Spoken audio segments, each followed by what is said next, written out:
everyone, Jim Fitzpatrick. Thanks so much for joining us this morning on CBT Now. Used auto sales are up. Here to break down what's driving the market and how tariffs could impact both new and used vehicle pricing is Karl Brauer, who's the executive analyst for iSeeCars.com. So, Karl, how's it going? Thank you so much for taking the time out of your schedule to join us.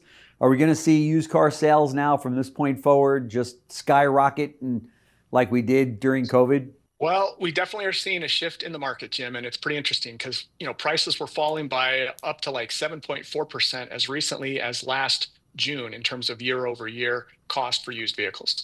And now, for the first time since October of 2022, we saw used car prices go up in March from a year earlier. So it was a small increase, but it was only 1%. But they were dropping up to 7+% less than a year ago. Started to stabilize toward the end of 24. And now we're seeing a tip upward. So certainly a shift in momentum for used car prices.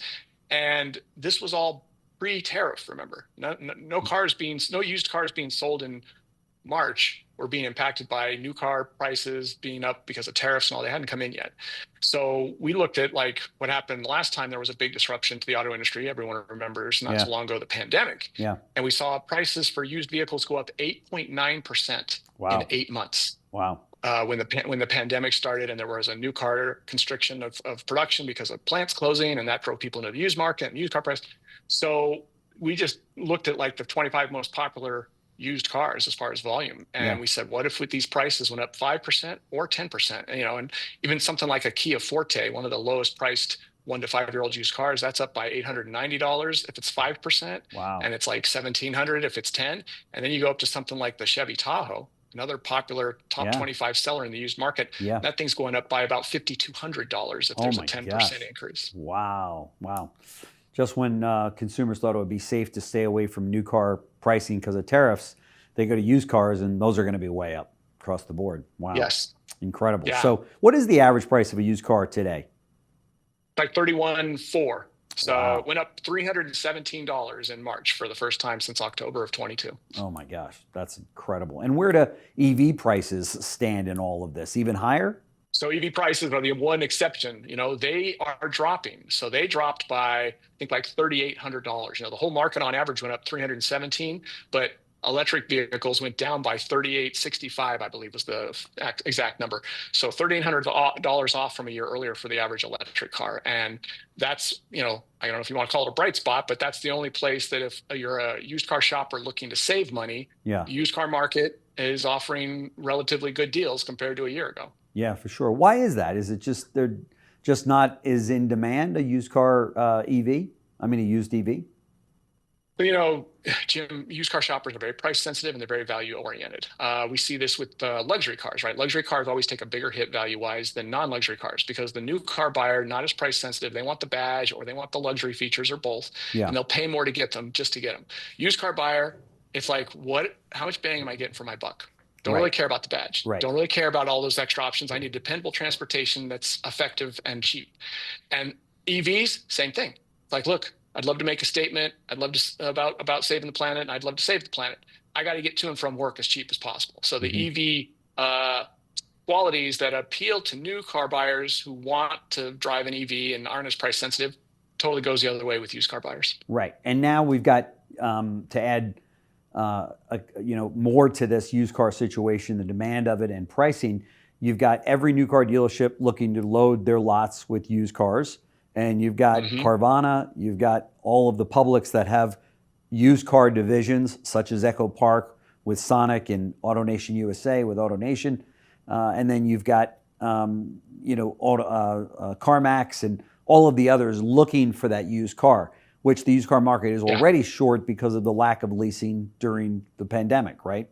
So 100%. And a lot of those, the supply of the used car market, as we all know, a big part of it is lease returns. Right. And there's an unusually high number of people buying their leases out after 3 years because they look around at what their next lease is going to cost or what a new car would cost or even a used car. And they're like, my buyout price is my best offer, my best option right now. And they're buying their car. So they're not letting it back into the used car market, causing more constriction of used car supply. Right.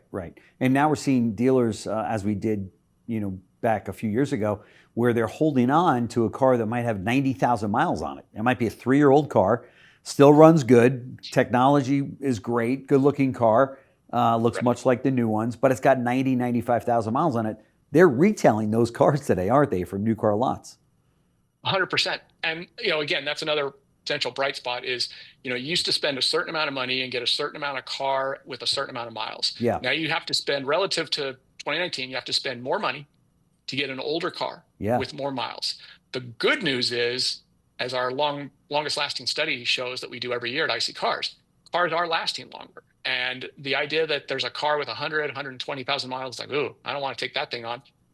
Cars are going to 250. Right. And, whenever you buy a used car, no matter how many miles, you should do a pre-purchase inspection. You want to do your due diligence. Right. But the idea that you can't rely on a 100,000+ mile car as a new buyer coming into the used market and buying a car like that, that is not true anymore, as long as you do your due diligence and make sure the car is healthy. That's right. The tolerances, the engineering, everything on the engine side and all the wear pieces, they're lasting longer now, Jim.